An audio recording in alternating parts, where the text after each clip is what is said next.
Hello everyone, welcome to my YouTube channel. Teaching aptitude की MCQ series का part 1 है ये। फर्स्ट क्वेश्चन है, which theory and theories associated with the learning through observation. First, behavioristic theory, constructive theory जो किसने दिए, Piaget ने, social cognitive theory जो Bandura, and social cultural theory Vygotsky. Hindi में भी पढ़ लेते हैं। अवलोकन के माध्यम से सीखने के साथ कौन सा सिद्धांत और सिद्धांतकार जुड़ा हुआ है। ठीक है, तो वहाँ पे हमें लर्निंग किसने ये ऑब्जेक्टिव हमें दिया था वो भी हमें बताना है। व्यवहारिक सिद्धांत स्किनर, रचनावादिक सिद्धांत पैजेट, सामाजिक संज्ञात्मक सिद्धांत एंड बंडूरा, एंड सामाजिक सांस्कृतिक सिद्धांत वाइगोट्स्काय। तो इसका राइट आंसर है थर्ड, सोशल कॉग्निटिव थियरी। मैंने सभी थियरीज अपने क्लास नंबर 2 में कवर करी है, तो आप वो आई बटन पे जाकर उसको चेक कर सकते हैं। सेकेंड क्वेश्चन है, what is the main aim of the classroom management. First, to keep an orderly classroom, to establish the primacy of the teacher. Third, to sustain and quiet environment. Fourth, to maintain a positive productive learning environment. Second question है, हिंदी में पढ़ लेते हैं। कक्ष प्रबंधन का मुख्य उद्देश्य क्या है। एक, व्यवस्थित कक्षा रखने के लिए। सेकंड, शिक्षक की प्रधानता स्थापित करना। थर्ड, शांत वातावरण बनाए रखने के लिए। एंड फोर्थ, एक सकारात्मक उत्पादन सीखने के माहौल को बनाए रखने के लिए। तो इसका राइट आंसर है fourth, to maintain a positive productive learning environment. ठीक है, तो क्लासरूम मैनेजमेंट से रिलेटेड सभी क्वेश्चंस मैंने क्लास 4 में कवर करे हैं। क्लास 1 में भी उसका पार्ट है, तो आप वो भी देख सकते हैं प्लेलिस्ट में जाकर। थर्ड क्वेश्चन है, direct instruction is most suited when teachers first teach basic skills, second have their explore pathways to solve a mathematics problem, third to encourage their student to refine their creativity in art, and fourth assign critical thinking exercise। प्रत्यक्ष निर्देश सबसे उपयुक्त होता है जब शिक्षक बुनियादी कौशल सिखाए, गणित की समस्याओं को हल करने के लिए उनके रास्ते तलाशे, और थर्ड, कला में अपनी रचनात्मक और निखारने के लिए अपने छात्रों को प्रोत्साहित करें, एंड फोर्थ ऑप्शन है महत्वपूर्ण सोच अभ्यास असाइन करें। तो इसका राइट आंसर है teach basic skills. Fourth question है स्टेटमेंट वाला क्वेश्चन है। Statement 1, sensory memory is that memory which help in individual to recall something immediately after having the preceded. Statement 2 बोल रहा है, semantic memory is that memory which help in the storing as well as retrieving a collection of the relationship between events or association of the ideas। तो दोनों statement में से मैं बताना है कि कौन सा राइट है कौन सा रॉन्ग है। हिंदी में भी पढ़ लेते हैं। कथन 1 कह रहा है कि संवेदी स्मृति वह स्मृति है जो किसी व्यक्ति को किसी चीज़ को देखने के तुरंत बाद उसे याद करने में मदद करती है। और कथन 2 बोल रहा है कि सिमेंटिक मेमोरी वह मेमोरी है जो घटनाओं या विचारों के जुड़ाव के बीच संबंधों के संग्रह को संग्रहित करने के साथ साथ पुनः प्राप्त करने में मदद करती है। तो both statement are the right. Memory, sensory memory से रिलेटेड क्वेश्चन है ये, तो क्लास 1 में आपको इसका कंटेक्स्ट मिल जाएगा। In ADDIE model instructional design framework, the letter I and E is acronym AID pretend to, तो identification evolution, implementation and evolution, identification and examination and implementation and examination.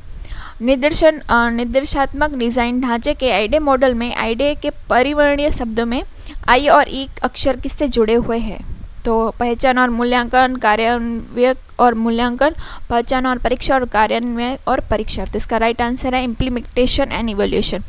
Model से related class number 2 में आपको आईडे model मैंने पूरा cover करवाया है, तो वो भी आप प्लेलिस्ट में जाकर अच्छे से चेक कर सकते हैं। तो आईडे में ये फुल फॉर्म में आ जाता है कि I for implementation and E for evolution. Which of the following does not come under the primary law of the learning? Law of effect, law of readiness, law of multiplier response और law of exercise। निम्नलिखित में से कौन सा सीखने के प्राथमिक नियमों के अंतर्गत नहीं आता। प्रभाव का नियम, तत्परता का नियम, एकाधिक प्रतिक्रिया का कानून और व्यायाम का नियम। तो इसका राइट आंसर है लॉ ऑफ मल्टीपल रिस्पॉन्स। ये सभी आते हैं प्राइमरी लॉ ऑफ लर्निंग में। स्टेटमेंट 1 है, project method is the best associate with the philosophy of John dwelling. Statement 2 बोल रहा है, the strength of project method lies in social participation. तो दोनों स्टेटमेंट में से बताना है कि दोनों राइट है या रॉन्ग है। कुछ हिंदी में पढ़ लेते। परियोजना पद्धति जॉन डेवी के दर्शन से सबसे अच्छी तरह जुड़ी हुई है। कथन 2 बोल रहा है परियोजना पद्धति की ताकत सामाजिक भागीदारी में निहित है। तो इसका राइट आंसर है both the statement are correct. Project method और बहुत सारे जो मेथड है teacher centre and learner centre से रिलेटेड जो भी मेथड्स है वो क्लास नंबर 4 में मैंने उसको कवर करा है। What does the letter R in an instructional design model of teaching assure stand for? तो require teacher participation, require learners participation, require society participation and require parents participation. शिक्षण assure के निर्देशात्मक design model में are अक्षर का क्या अर्थ है? शिक्षक भागीदारी की आवश्यकता, शिक्षार्थी की भागीदारी की आवश्यकता, समाज की भागीदारी की आवश्यकता और माता पिता की भागीदारी की आवश्यकता। तो राइट आंसर है लर्नर की रिक्वायरमेंट है पार्टिसिपेशन की। Which of the following instructional effect does not come under the role playing model? Role playing model ये भी क्लास नंबर 4 में कवर है जो भी मॉडल्स है। First strategies of solving interpersonal problem, comfort in expressing opinion, facts about the social problems and values and fourth है competence in the social dialogue.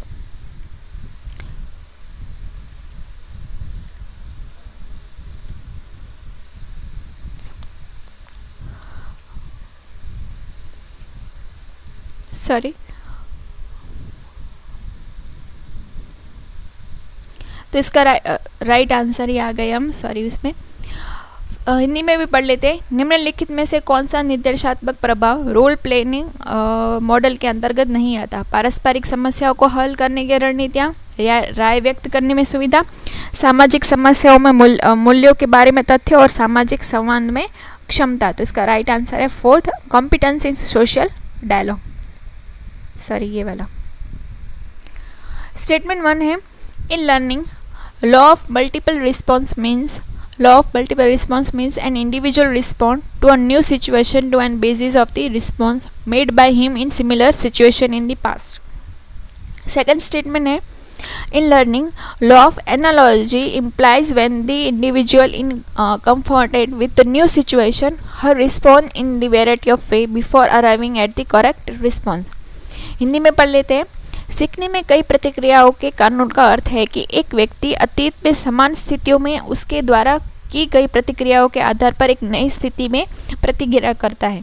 कथन 2 बोला है सीखने में समानता के नियम का तात्पर्य है कि जब एक व्यक्ति को एक नई स्थिति का सामना करना पड़ रहा है तो वो ही सही प्रतिक्रिया पर पहुंचने पर प्रतिक्रिया करता है, इससे पहले विभिन्न तरीकों से करता है।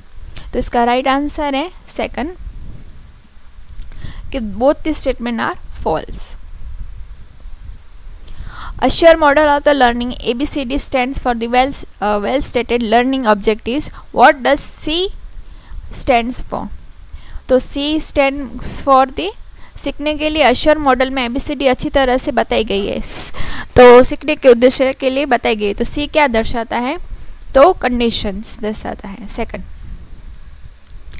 The field of study concerned with the construction of thoughts process and including remembering problem solving and decision making this is called याद रखने में समस्या समाधान और निर्णयों लेने के सहित विचार प्रक्रियाओं के निर्माण से संबंधित अध्ययन के क्षेत्र को क्या कहा जाता है? तो कॉग्निटिव डेवलपमेंट, ज्ञान संबंधी विकास। What are the learning style according to Fleming's VAK model of the learning? Model से रिलेटेड क्वेश्चन है, अलग से है, तो आप अपने नोटबुक में नोट डाउन कर लीजिएगा इसको कि वर्बल, जिसमें वर्बल मतलब उसका फुल फॉर्म बोला गया है कि verbal auxiliary kinesthetics and rehearsal, visual auditory and reading writing kinesthetics, verbal augmentative and डिस्ट्रोपेस्टिक kinesthetic, visual augmentary and reading kinesthetic. तो इसका राइट आंसर है सेकंड, जहाँ पे visual V for visual, A for auditory और रीडिंग और writing and kinesthetics. दृश्य, श्रवण, पढ़ना, लिखना और गतिज। Rahul was trying to solve some mathematics problem relate to trigonometry He tried to many times but failed. His teacher helped him, which led him to the follow right approach and success to solve this problem. This is an example of zone of proximal development, equilibrium, assimilation and schemes. तो इसका right answer है first कि zone of proximal development, कि जहाँ पे हम सबसे ज़्यादा करीबी जो पर्सन है हम उसके पास से ज़्यादा अच्छे से सीखते हैं. जोन ऑफ प्रॉक्सिमल डेवलपमेंट वाला जो पूरा कॉन्सेप्ट है मैंने क्लास नंबर 1 में करा दिया है. Which of the following tools are used in learners and teachers for the asynchronous interaction? Web conferencing, email, wikis and collaborative documents, discussion boards and live streaming. तो इसका राइट आंसर है, हिंदी में पढ़ लेते एक बार. तुल्यकालिक अंतःक्रिया के लिए शिक्षार्थियों और शिक्षकों द्वारा निम्नलिखित में से कौन से उपकरण का उपयोग किया जाता है? तो B, C and D. B, C and D. तो ईमेल, विकी और collaborative documents and discussion boards. तो मैंने बोला ही था सिंक्रोनियस मतलब क्या, कि जो सामने सामने नहीं है, मतलब सिंक्रोनियस में बोला था ना, एस फॉर दी सामने सामने, जो हम ऑनलाइन देख सकते हैं इस तरह से. और असिंक्रोनियस में क्या होगा, जो सामने नहीं है, मेल करते हैं तो तुरंत रिप्लाई नहीं होता है, मतलब इस तरह से. डॉक्यूमेंट्स है या फिर डिस्कशन बोर्ड्स है. तो ये सब असिंक्रोनियस मीडिया का पार्ट है. एक सेकंड पानी पी लो थोड़ा.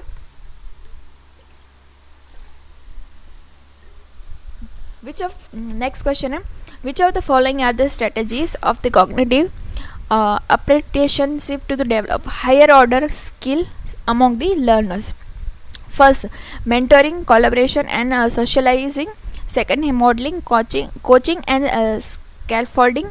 Third है augmentation, retention and explaining. Fourth है articulation, reflection, exploration and E है memorization, rehearsal and identification. शिक्षार्थियों में उच्च स्तरीय कौशल विकसित करने के लिए निम्नलिखित में से कौन सी संज्ञात्मक शिक्षुता की रणनीतियाँ हैं? तो बी एंड डी ओनली. मतलब first modelling, coaching and scaffolding, जहाँ पे modelling, coaching and scaffolding. D for the articulation, reflection and exploration, and D for एडिटेशन एंड एक्सप्लोरेशन. ठीक है. The stimulus which does not require any conditioning for the desired behavior is called. जिस उपनिधि को वंचित व्यवहार के लिए किसी अनुबंधित की आवश्यकता नहीं होती उसे क्या कहा जाता है? तो वो है अनकंडीशनल स्टिमुलस. स्टिमुलस रिस्पॉन्स वाला जो हमने पावलोव का मॉडल हमने पढ़ा था वो क्लास नंबर 2 में कवर करा हुआ है. A child firstly learn differentiate between various things, that is man, woman, animal, birds and later on the sure he unifies other this differentiate concept to form a single concept called as restriction, differentiation, generalization और memorization. तो एक बच्चा जिससे सबसे पहले विभिन्न चीज़ों जैसे पुरुष, महिला, जानवर, पक्षियों के बीच अंतर करना सीखता है और बाद में इन विभेदित अवधारणाओं को एक अवधारणा में बनाने के लिए एकीकृत करता है, जिसे कहा जाता है जनरलाइजेशन.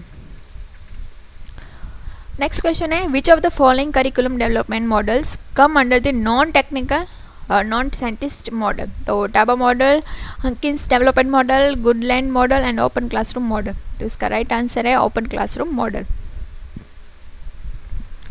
तो कौन सा आप इस तरह से भी अपने नोट डाउन में बुक पे नोट डाउन कर सकते हैं कि ये नॉन साइंटिफिक मॉडल है. ठीक है, तो आपको पता होना चाहिए.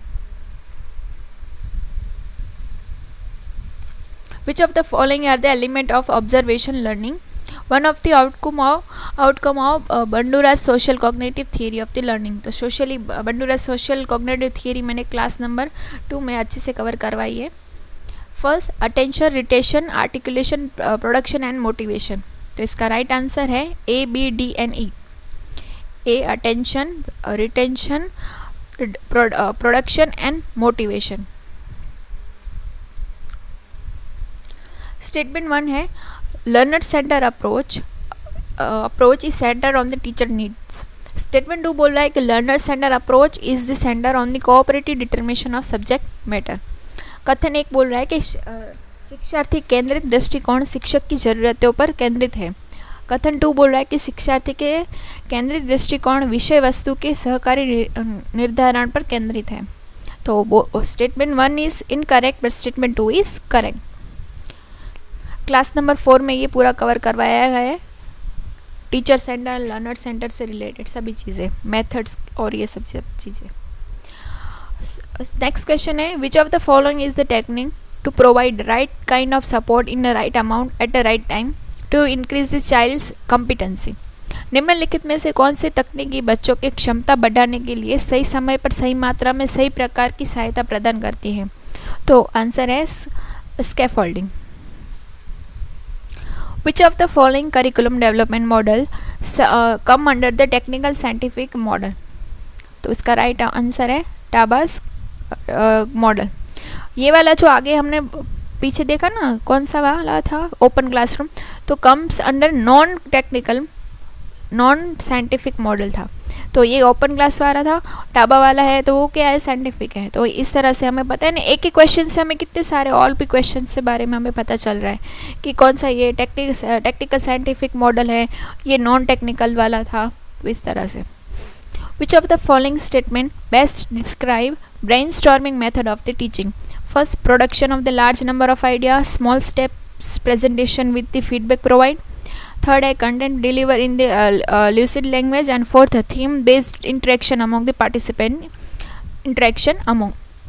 निम्नलिखित में से कौन सा कथन शिक्षक की ब्रेनस्टॉर्मिंग पद्धति का सबसे अच्छा वर्णन करता है? बड़ी संख्या में विचारों का उत्पादन, प्रदान की गई प्रतिक्रियाओं के साथ छोटे चरण की प्रस्तुति, एंड थर्ड है एक स्पष्ट भाषा में सामग्री वितरण, और फोर्थ है प्रतिभागियों के बीच थीम आधारित। तो इसका राइट आंसर है production of the large number of the idea. Brainstorming से रिलेटेड सब इसके method, advantage, limitation class number 4 में कवर है, तो वो भी आप देख सकते हैं। Which of the following are the main characteristics of the learner center approach? It is based on rigid curriculum, it is center on the cooperative determination of subject matter. C है it is mainly center on the teacher need. Fourth है it lays emphasize on the variability of the exposure. निम्नलिखित में से कौन सी शिक्षार्थी केंद्रीय उपगमन मुख्य विशेषता है? यह एक कठोर पाठ्यक्रम पर आधारित है, यह विषय वस्तु के सहकारी निर्धारण पर केंद्रित है, यह मुख्य रूप से शिक्षक की जरूरतों पर केंद्रित है, एंड फोर्थ है यह जोखिम की परिवर्तनशीलता पर जोर देता है। तो बी एंड डी ओनली, मतलब it is center on the cooperative determination of subject matter, and D it is lay emphasize on the variety of the exposure. तो यहाँ पे बोला है लर्नर सेंटर के कैरेक्टरिस्टिक्स, तो वहाँ पे लर्नर सेंटर के कैरेक्टरिस्टिक, टीचर सेंटर के कैरेक्टरिस्टिक्स सभी मैंने क्लास नंबर 4 में कवर करवाए हैं। Which of the following statement best describe summative evaluation in the evaluative procedure? First, teacher classify the doubts of the student in the class itself. Teacher award grades to the student after having the transacted the coursework. Third, during the interaction with student in the classroom, the teacher provide feedback. And fourth, learners motivation is raised by the teachers through a question answer session during the feedback. तो summative evaluation में बोला था कि summative कहाँ पे होगा? At the end of the course. तो क्या है? Teacher award grade to the student after having the transacted course work. Next question है इनफॉर्मेटिव इवेल्यूशन। द फॉर्मेटिव में क्या बोला था कि ये कब होगी formative evaluation? The overall performance formative evaluation कब होगी? During the class. The overall performance of the students are reported to the parent at the end of the year. End of the year तो नहीं होता, during the year होता है, ठीक है, तो ये तो गलत हो गया। सेकंड स्टेटमेंट है in summative evaluation the teachers clarify the doubts of the student in the class itself. तो दोनों के दोनों स्टेटमेंट फॉल्स है, ठीक है, उल्टा लिख दिया है। ये फॉर्मेटिव में होना चाहिए था और ये समेटिव में होना चाहिए था। हिंदी में भी एक बार पढ़ लेते हैं कि रचनात्मक मूल्यांकनों में छात्रों के समग्र प्रदर्शन को वर्ष के अंत में माता पिता को सूचित किया जाता है। योगात्मक मूल्यांकन में शिक्षक कक्षा में ही विद्यार्थियों को शंकाओं का समाधान करता है, ठीक। तो both this statement are false. Which of the following is the said to occur without reinforcement of the particular response and seems to involve change in the way information is processed? निम्नलिखित में से कौन सा विशेष प्रतिक्रियाओं के सुदृढ़ीकरण के बिना घटित होता है और ऐसा लगता है कि सूचना संसाधित करने के तरीकों में परिवर्तन शामिल है? तो इसका राइट आंसर है लेटेड लर्निंग, जहाँ पे अव्यक्त शिक्षा। नेक्स्ट क्वेश्चन है, according to Brown and Schiffelbecker, which of the following are the element of the cooperative learning? Individual accountability, demonstration, brainstorming and group processing, group maps। तो इसका राइट आंसर है ADNE, individual, group processing and group mates. Last question है, statement 1 बोल रहा है good teaching is the formal in nature. Second बोल रहा है there is no difference between teaching and training. Hindi में पढ़ लेते हैं, अच्छा शिक्षक प्रकृति में औपचारिक होता है। और सेकंड कथन बोल रहा है कि शिक्षण और परीक्षण के बीच कोई अंतर नहीं होता। तो इसका राइट आंसर है both 1 and 2 are the incorrect statement. ठीक है, आई होप सो इस सीरीज़ से आपको अच्छा लगा होगा। पार्ट 1 है ये, पार्ट 2 आपके रिस्पॉन्स पे डिपेंड करेगा। अगर इस पे अच्छे से आप लाइक, कमेंट एंड शेयर कर दीजिएगा तो मुझे लगेगा कि हाँ आपको पार्ट 2 की भी रिक्वायरमेंट है। Thanks for watching.